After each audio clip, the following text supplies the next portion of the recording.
Hello everyone, this is Roha Abara, registered nurse and a graduate nursing student at Morningside College. Today, November 8, 2019, I will present to you my political podcast about palliative and end-of-life care or hospice care.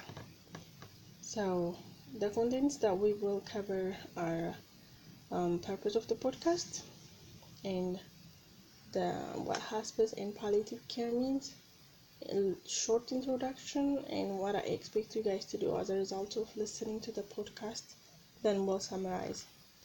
So, sickness that does happen to everyone, whether it be a little bit of a cold or something big, but usually we do get cured by the right treatment and over time.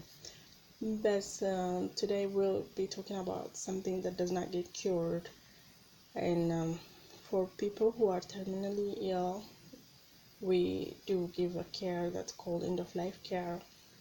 And I asked some people around saying, like, what do you think of end of life care? And most, mind you, these people, they're healthcare workers. They work in the area of healthcare.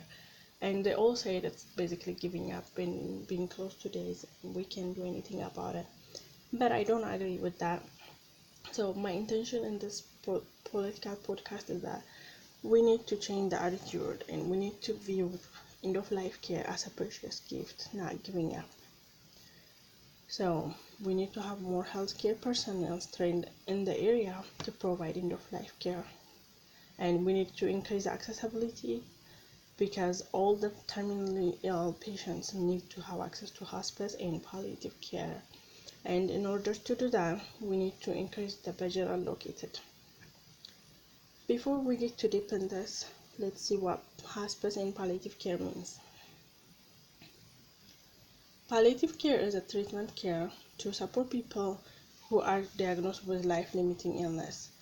Let's see, the life-limiting illness could be just diabetes or something huge, but it makes them, they need the support of insulin, for instance, or some sort of support for the rest of their life because they can use their body to the full potential. And hospice care is a comfort care. We're not curing anything, we're just taking care of the patient so they don't have to experience a lot of pain. We'll be there to make their transition as comfortable as possible. My favorite quote in this area is by Lisa. It's a paradigm shift of viewing palliative care or hospice care as a gift instead of seeing it as giving up has the potential to change the way we experience advanced age. Basically, it's all about attitude. If we can change our attitude, if we can feel like we got this and we're gonna make the person, the little bit of life they have left, a good experience, then we can do it and it will be memorable. So even though we cannot save the patient that's terminally ill, we can make the transition smooth, less painful for both the patient and their family and friends surrounding, because it is difficult. No one gets prepared to die, or nobody is ready to lose someone.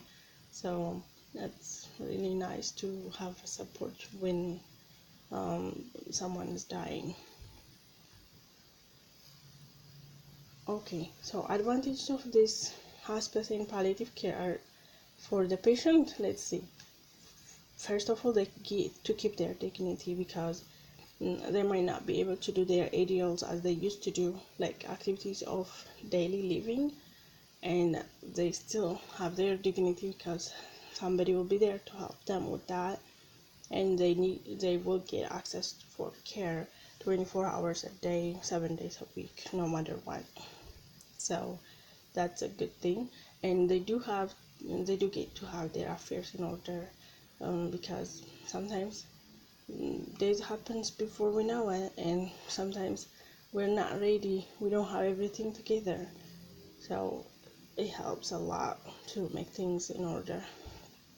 And the family benefits a lot because at the end of life care, it's a lot of stress, it's a lot of thinking, it's a lot of unexpected situation, so that the stress and the burden will be highly reduced when there is a hospice care or end of life care.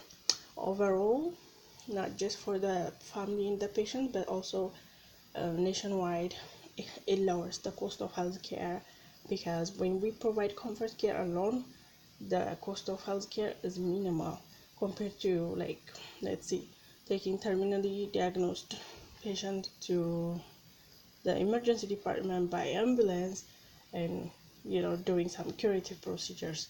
Things like that could be expensive, but if we're just providing comfort care, that is much more beneficial for the patient and less costly overall. So what should you do as a result of listening to the podcast?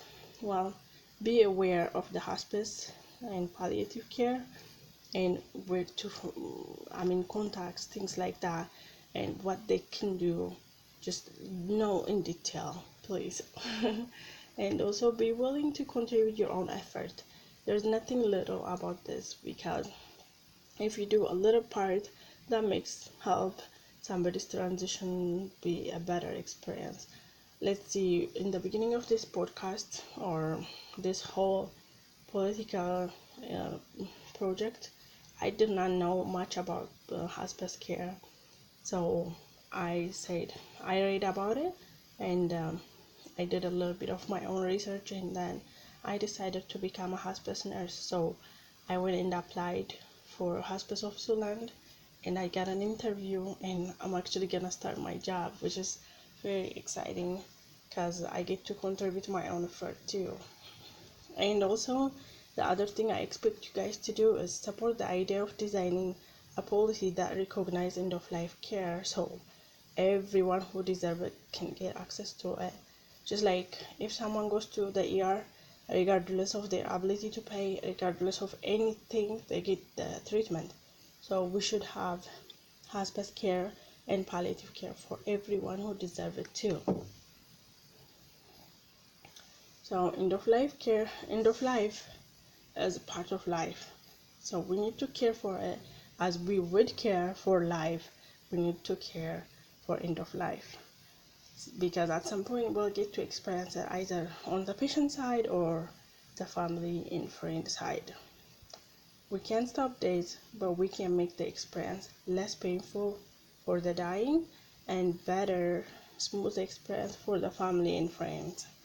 So take part in the initiation of the policies that support hospice and palliative care expansion and accessibility for all the patients who deserve it. So the hospice and palliative care services do benefit the dying person, the family, the friends, and also the overall economy by lowering the healthcare cost. Thank you for listening. Here are my references. Have a good day.